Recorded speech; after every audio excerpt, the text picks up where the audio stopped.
Hi, welcome to another episode of Home Studio Workshop, and welcome to my studio, home of my new Nectar LX61 Plus. Finally, a new keyboard.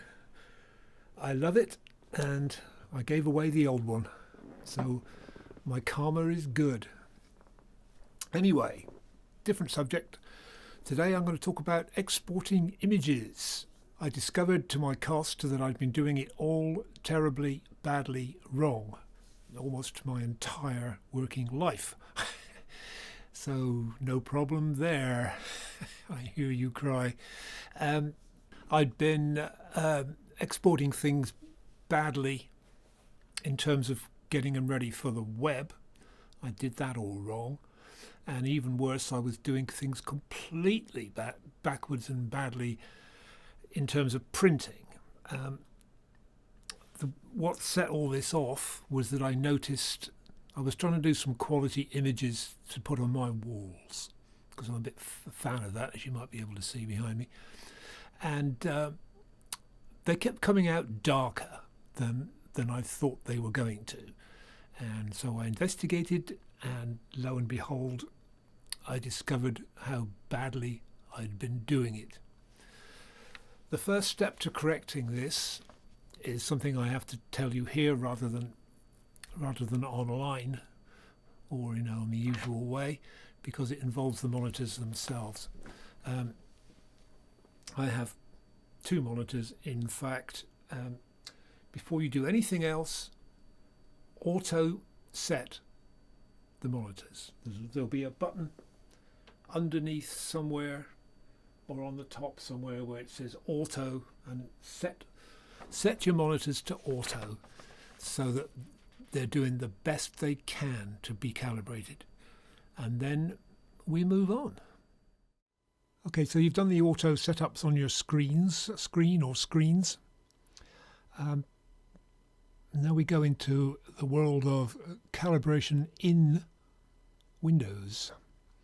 So, start menu, find your control panel, wherever that might be, and go look for color management. And you should get this screen here. Go to advanced, and you'll find calibrate display. Click on that. And next, ignore all this. That's just info. You can read it if you want to, but it's all info. Bottom right hand corner, next, bottom corner. Again, next. Again, it explains how to do it. Basically what you want is not to see a white dot or a black dot, but somewhere in between. Next again, work it. I'm not going to do it because it would muck up my settings. So click next. We've already done the brightness and contrast in the auto adjust, so skip that. And now set up for color, which is fairly obvious. It should look grey. If it doesn't look grey, then you've got a problem. So solve it. Next. Now you have the option here to start clear type tuner, which is a good idea. It's quite a long-winded thing, but go through it. It's very, very obvious what it does, but go through it. And then click finish. Close that out, and that part of it is done. Okay, so there's three profiles you need for exporting images. First off is your monitor profile. Now that's what we just set by using the calibration.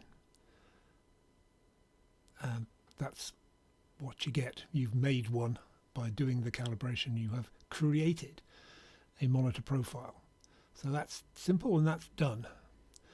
The second one is the document profile, and what you do is the document being the photograph, whatever it is, the image, that you're trying to export. And usually you choose between three standards. There's sRGB, Adobe 1998, and ProPhoto. ProPhoto is probably the better one, but you can read up on that separately. I would advise. I don't know a massive amount about it, but the way I understand it is that there's small differences in response and or quality, and choose the one that suits you best. Simple as that. Don't use anything else, I have been reliably informed. So that's simple. The first one's simple, this one's simple. The third one is even more simple, and that is the printer profile. And you set that in the find out what it is anyway in the printer itself, and it's relative to the paper you're using. So say you're using a semi-gloss paper, there will be a particular profile in the printers. I'll show you how to do it later on, but there will be a specific profile for the kind of paper you want to use, and it's to do with how much the ink spreads, soaks in, all that kind of thing. So if you've really glossy paper, it will be a different response to a cheap old 80 weight kind of thing. So really that's it, and that they're all pretty much set in stone. It's really very simple. I didn't understand any of this until about a few weeks ago. And yeah, so you've got your monitor profile, you've got your document profile, and you've got your printer profile. Get them all right, and then you can press on to the next stage. Okay, so you've set up your profiles. Then move into Photoshop. I put an image up here that I took in Tonopah a few years ago of a sunset, fairly obviously. Now here's where you make your big decision. First of all, what are you going to do with it? Are you exporting it for printing, or are you exporting it for web use? There really are no other options. We'll quickly go over exporting for web use, because that's what you're going to do first. This, just as a way of interest, this is an RGB 8-bit, 24, whatever you want to call it. 24 because it's 3/8 in the channels. You want to export it. In this case, I want to do your tarting up, make it look nice. In this case, I've got some curves on it, and I've got a bit of saturation, but I've used the saturation through the vibrance, not through the hue saturation, but vibrance has its own saturation control, and it's better, my opinion. But anyway, you can check that out. So I've got a bit of history and a bit of curves on there, just to set it up. So you want to export it as something for web use. File menu, save for web and devices. In here, decide whether you want to save it as a JPEG, a PNG, 8 or 24, or a GIF, which you probably don't want to, or whatever that is, I don't know. PNG,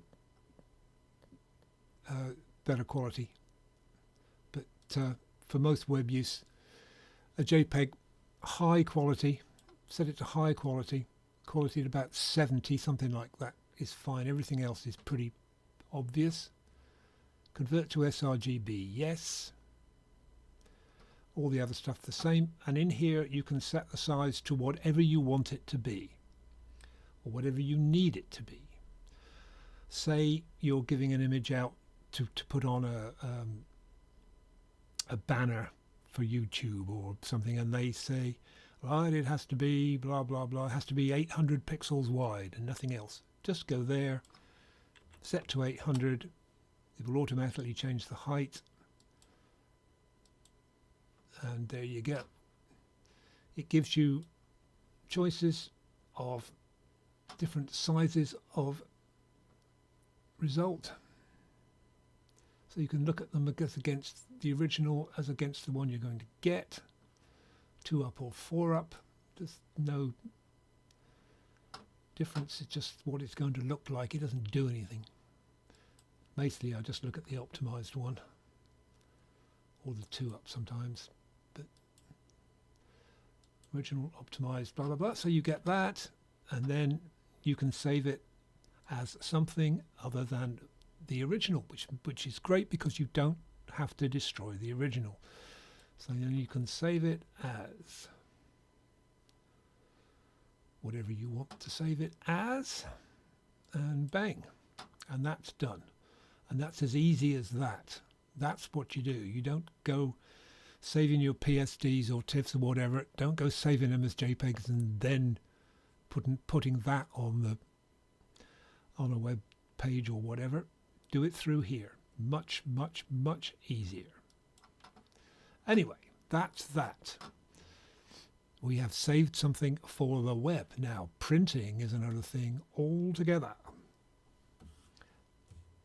First thing you want to do is go View menu, Proof Setup, Working CMYK, because CMYK is the system used by printers.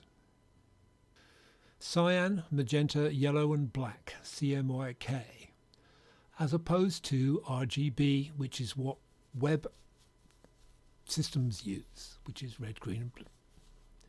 Obvious. Okay, so before you even start to think about printing your image, change the view to Proof Setups, Working CMYK.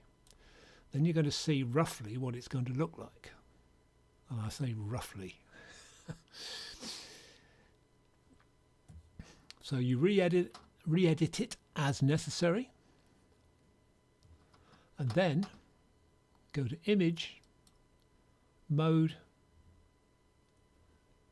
CMYK, flatten, and then save it as a new file.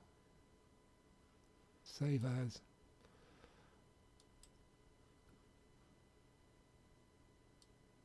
Turn sunset. Export. I'll call it that so I don't get confused. Okay, so then we have this.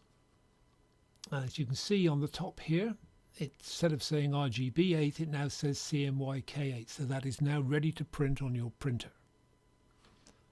So we have our CMYK file. Control P.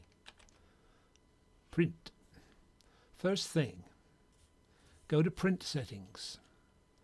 I have obviously your printer will be different, but there will be similar settings on any printer that's worth printing on, if you're really going to do good work. I'll switch this to landscape a minute. There you go. So this is a what is this? This is an Epson 1400 photo, but like I said, your printer will be different, but there'll be similar devices. Go into print settings. Choose the paper you're going to use. In which case, in this case, I'm using Epson Premium Semi-Gloss. So remember that, and I'm using Photo RPM in the quality. And I'm just standard A4 piece of paper. Everything else off. ICM off, no color adjustment. So the printer is doing nothing in terms of managing color. Click OK.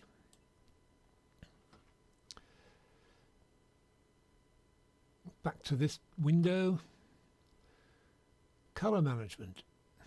The document has been switched to CMYK, so now the document has now picked up the standard profile for CMYK, which I didn't mention earlier, but in this case I'm using US web coated swap v2, but that will happen automatically. Much further detail you can go into if you wish. Photoshop manages colors, very important, do that. And then the printer profile, as we discussed earlier, go look for it and you'll find, I know for a fact that Epson PSPP is the correct one for the semi-gloss paper. So do that. Now we have some other choices. You can always put on the black point compensation, which is a good thing. It sets the black in some kind of clever way. Basically then you have a choice between relative colorimetric and perceptual. There will be a tiny differences. Look, see what you think. See if you can see a noticeable difference. If you can, do it. But usually they're very small differences.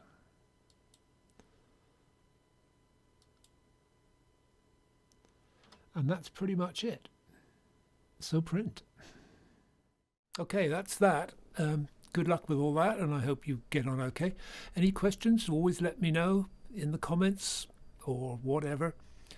Please subscribe if you haven't, and please like if you did. See you later.